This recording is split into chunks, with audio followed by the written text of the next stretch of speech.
welcome back to another episode of Booze Reviews in Black and White. I am Bane, and this is D'Amico. Today we're bringing to you another rye whiskey in a series of rye whiskeys, Bulleit Rye Whiskey. And everyone's probably seen or had this one. You have, obviously, because it's almost gone. Yeah. Sorry. I don't even know where I got this from, to be honest. I think it might have been a leftover from you, like one of our drinking nights. Yeah, probably. You can get rye Bulleit whiskey pretty much anywhere in Minnesota, so I'm speculating that it's pretty plentiful around the United States. Yeah. My history with this one, Bulleit is a brand that I like, actually. It's a contract distiller out of Iowa. No, this one is this one's Indiana. Okay. And you know, Bulleit is I forget the name of the freaking company. I want to say Brown-Forman, but that's wrong. Anyways, their bourbon is from Kentucky, you know, fully distilled, the whole nine. But their rye whiskey, a lot like a lot of the other popular brands of craft, air quotes, rye whiskeys, are all being made in Lawrenceburg, Indiana. Not to be confused with Lawrenceburg, Kentucky. Confusing. Yeah, so I know there's a big article and a big wahoo about it last year. Like Templeton Rye out of Iowa, putting their label on the back of the bottle saying that it's, you know, this family recipe and da da da da da. And it's like, no, it's being mass produced in Indiana. And you know, I believe the company now is called MPG or MGP. But I thought it was LDI for a while. Maybe I got them flip-flopped. I was just trying to fool you, D'Amico. Yeah. But I do know that it was the distillery used to be one of the old Seagram's distilleries, massive complexes.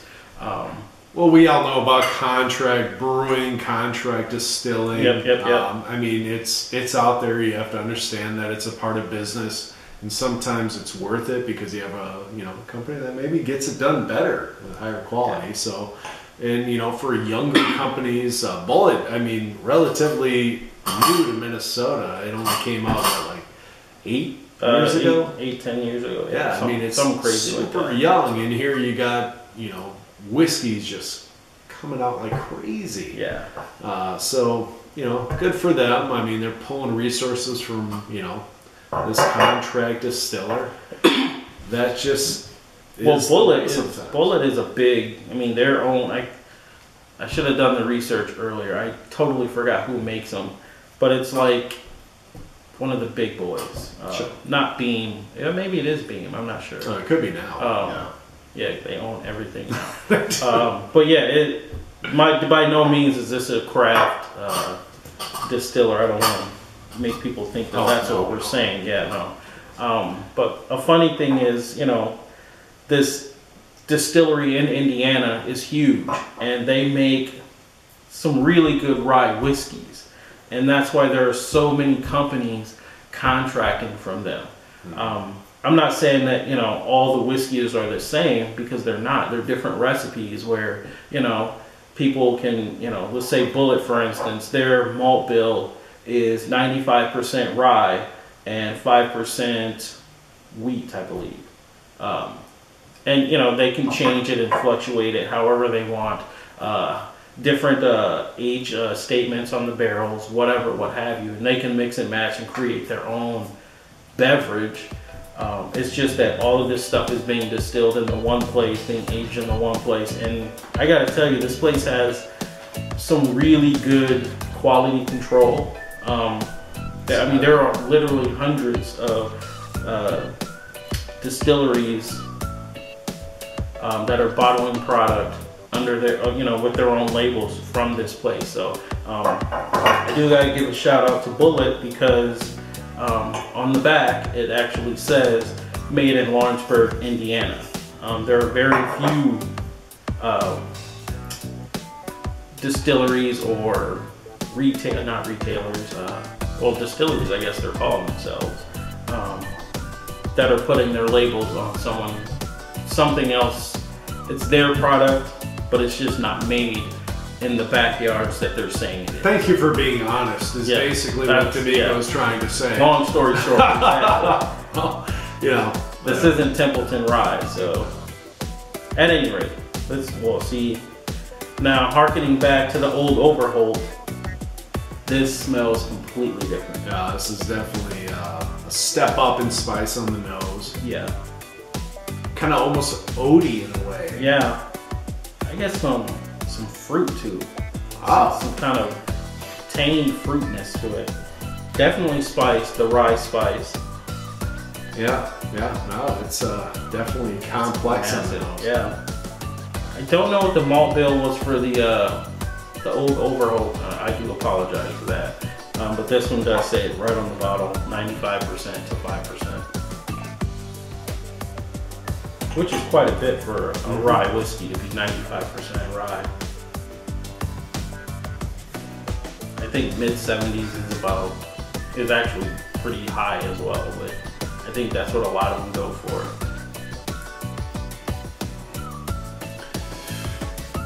Alright, so the palate on this guy is definitely different from what we just had.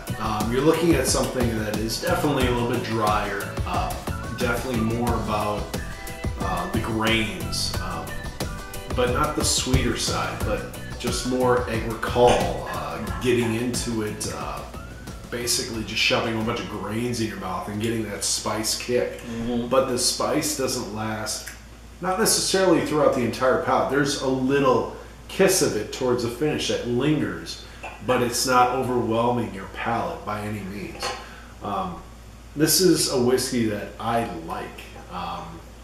It's got the amount of spice that I like. It's got the dynamic that I like. Wow, can you add? Yeah, I think you nailed it with a mouthful of grain.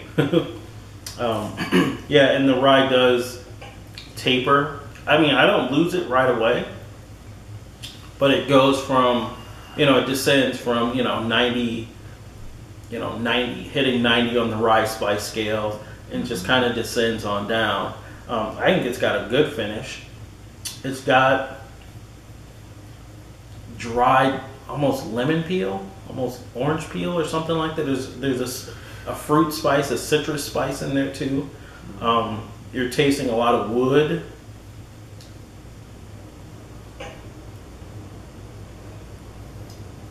Boy, there's a hint of caramel, hint of vanilla, that creaminess there.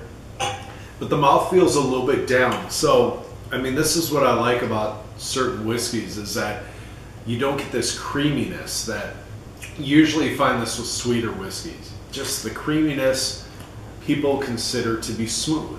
Well, that's not necessarily the case. I mean, you get a whiskey that maybe has a spice like this. It has a lighter body, drier. It doesn't sit with you for a half an hour. And that's what I particularly like about this whiskey, is it's light in body, it's relaxing to my palate because it doesn't sit with me that long because of the palate. It's not that heavy. Right. So. Marmalade, that's what I was thinking. Oh, marmalade. And as I put the water in it, kind of opened up the bouquet, breaking the whiskey a little bit, I can smell it a lot more. It's got a marmalade kind of punch to it.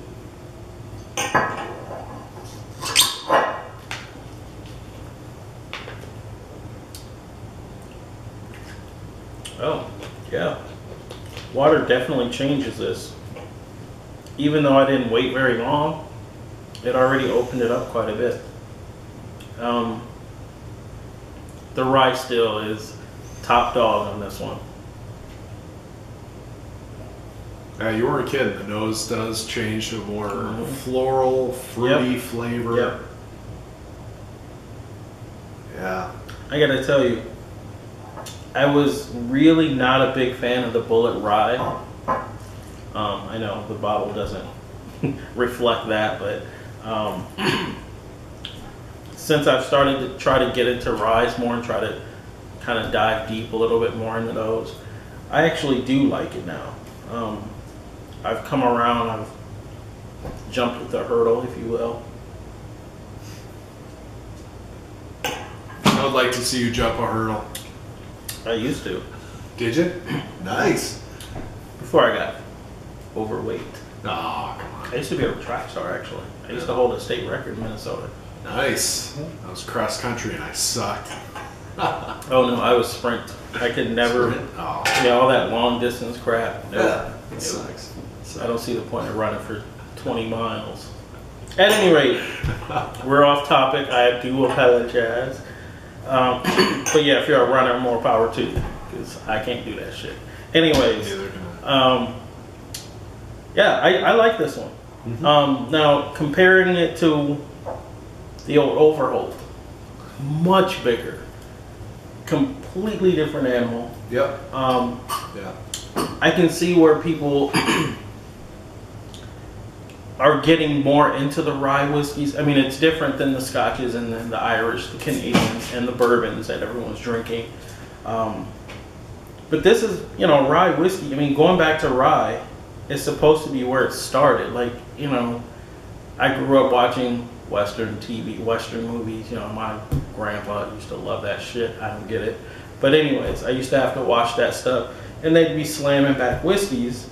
And it wasn't bourbons. They weren't drinking bourbons. They were drinking rye whiskeys predominantly, supposedly. Not actually drinking it on TV, but they were drinking back in those days. Water, yeah, exactly. Calling it rye. That's what, you know, the cowboys back then drank, was supposedly rye whiskey. So I thought that was kind of cool. Cinnamon. I'm getting cinnamon now. Brown spice. What? Mm-hmm. Just talking. Just a little bit of brown spice. That's actually pretty damn cool. A little bit. All right. Yeah. All right. So I'll stop yammering. Rate this. Rate it. Rate it. Sorry, I didn't do the alcohol percentage. This is 45% alcohol, so 90 proof. Boy, I gotta give this 87. Actually, I'm gonna go 88. 88 plus. I'm gonna give it 88 plus points. There we go. So 8.8 and some change. I'll match you on that one. 88. Good deal. It's good stuff.